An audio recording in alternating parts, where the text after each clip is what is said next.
இன்னைக்கு நம்ம விவசாயிகளை தேடி பசுமை பூமி என்ற கான்செப்ட்ல சிறந்த மனிதர் மாமனிதர் உயர் திரு ஐயா பாரத் ஐயாவை நம்ம அறிமுகம். சார் வணக்கம். முக்கணிகள் நம்ம கேள்விப்பட்டிருக்கோம்.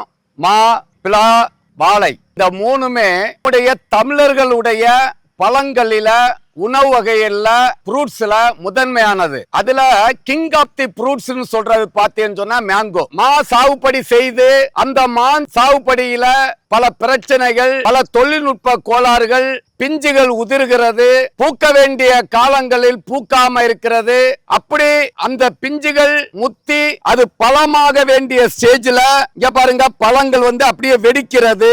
இத நம்ம ஃப்ரூட்ஸ் போடுறோம்னு சொல்லுவோம். அடுத்து அந்த மாங்காய பாருங்க, அந்த மேல் தோல் அந்த பச்சையா இருக்கிற இடங்கள் எல்லாமே அப்படியே ட்ரை ஆகி இது பங்கஸ் சொல்றது. அந்த வெள்ளை ஈக்களுடைய பாதிப்பு, இலைகள் எல்லாமே அப்படியே கருப்பா மாறிடும். பாருங்க சில மாஞ்செடிகள்ல பார்த்தேன்னு சொன்னா அத வெள்ளையின்னு நம்ம சொல்லுவோம். பனி காலங்கள், மழை காலங்கள்ல அந்த மா இலைகள் அப்படியே கருப்பா மாறிடும். மேல் இலைகள் அடியில வெள்ளை வெள்ளையா பூச்சிகள் இருக்கும்.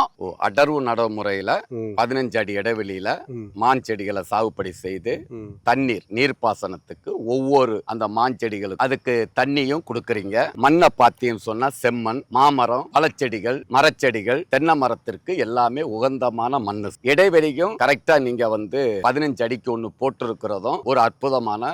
இப்ப இந்த மாங்கண்டுகளை சார் எங்க தேர்வு செய்ய? நார்த் இந்தியால இருந்து வர எல்லாமே சின்ன கண்ணுகளா பெரிய கண்ணுகள் 20 வகையான மான் செடிகளை கொடுத்திருக்காங்க. விவாஸ் இதுல ரத்னகிரின்னு ஒரு ரகம் இருக்கு. ரத்னகிரின்னு சொல்றது மகாராஷ்டிராவை பூர்வீகமாக கொண்ட நம்ம தமிழ்நாட்டுல அதுக்கு பேரு அல்போன்சா. அதுக்கடுத்து ஆல் சீசன் சொல்ற மேங்கோ இதுல இருக்கு, வருஷம் முழுதும் காய்க்கும். அடுத்து இமாம் பசந்த் இருக்கு, காசா லட்டு இருக்கு, மல்லிகா இருக்கு.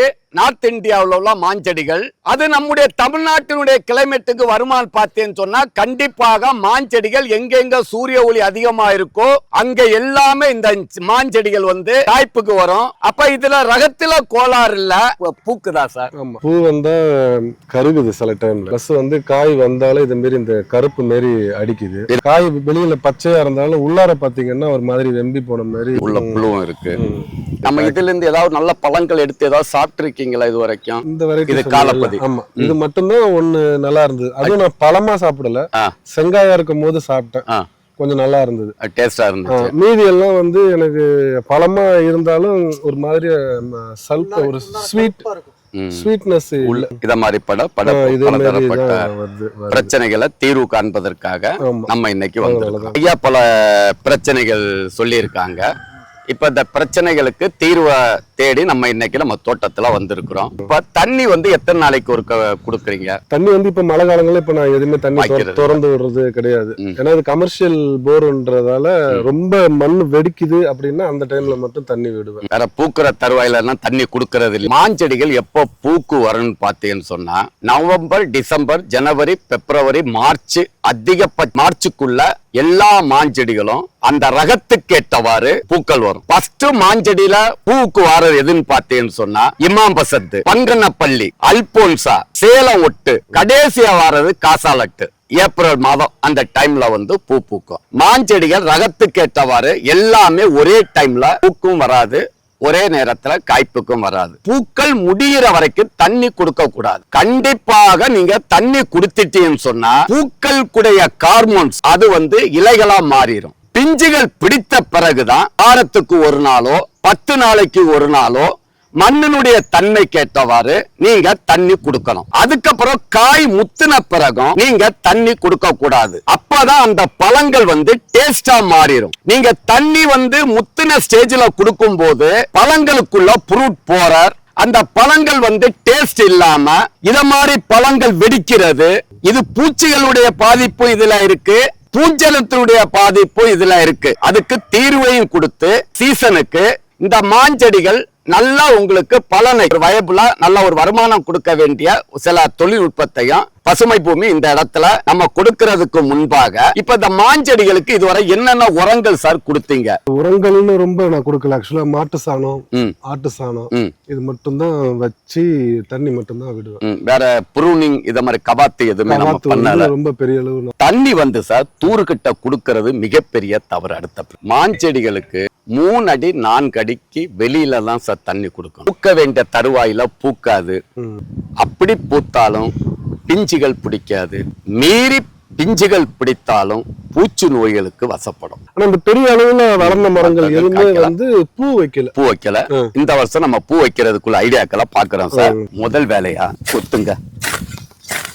இங்க பாருங்க, குப்பை சாணியன்னா எங்க போட்டிருக்கேன். குப்பைகளை எப்போதுமே மாஞ்செடிகளுக்கா இருக்கட்டும், பழச்செடிகளுக்கா இருக்கட்டும், குப்பைகளை கொஞ்சம் காய வச்சு 50% ஈரப்பதம் நல்லா காய வச்சும் போடக்கூடாது. கட்டிகளை உடைச்சு நல்லா புலப்புலப்பாக்கி அதுக்கப்புறம் தான் செடிகளுக்கு இப்படி நீங்க சாணின்னு சொல்லி செடிகளுக்கு போட்டின்னு சொன்னா இது செடிகள் சாப்பிடாது, கரையான் தான் சாப்பிடும். தொழு உரம் ரொம்ப ரொம்ப முக்கியம். தொழு உரத்தை என்ன செய்யணும்னு சொன்னா போடுகின்ற சாணிகளை லைட்டா நிழல்ல காய வச்சு இல்லாட்டி குவியலா போட்டு ஒரு மாதத்துக்கு ஒருக்கா நிழல்ல காய வச்சு அதோட நீங்க என்ன செய்யணும் சொன்னா வேப்பம் புண்ணாக்கு அந்த சாணியோட நீங்க கலக்கலாம். அதோட சாறு கலக்க வேண்டியது உயிர் உரங்கள். செடிகளுக்கு இம்யூன் சிஸ்டம் சாணி, ஆட்டுப்புழுக்க, கோழி எருவு இது எல்லாத்தையும் ஒரு மெதுவான ஈரப்பதம் உயிர் உரம் phospho bacteria, azospirillum, Trichoderma, Pseudomonas, bacillus இந்த பூச்சிகளை பிடிச்சு சாப்பிடுறது.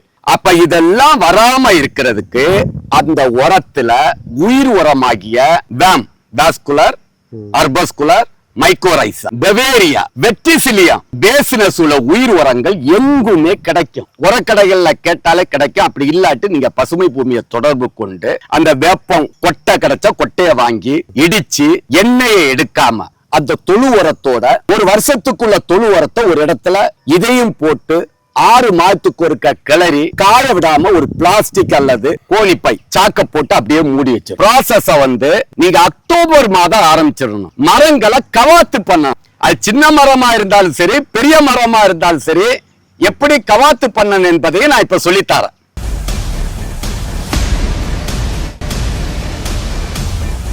பூமியினுடைய பூம்பும் பூஸ்டர்ல humic acid 80%, fulvic acid 15%, biopotash 2.5%, micro nutrients 2.5%. ஆகையால் பசுமை பூமி விவசாயிகளுடைய லாப நோக்கோட குறைந்த விலையில் தரமான இந்த பூம்பும் பூஸ்டரை தயார் பண்ணி கொடுத்துக்கிட்டு இருக்கோம். இதுதான் இது இருக்கிறது. இதனுடைய செயல்பாடை இப்ப நம்ம பார்க்க போறோம். நான் கையில எடுத்திருக்கிறத பாருங்க, மில்லிகிராம். இங்க பாருங்க, இத மெதுவா போடுறேன். இப்ப எப்படி வேலை செய்யுதுன்னு பாருங்க.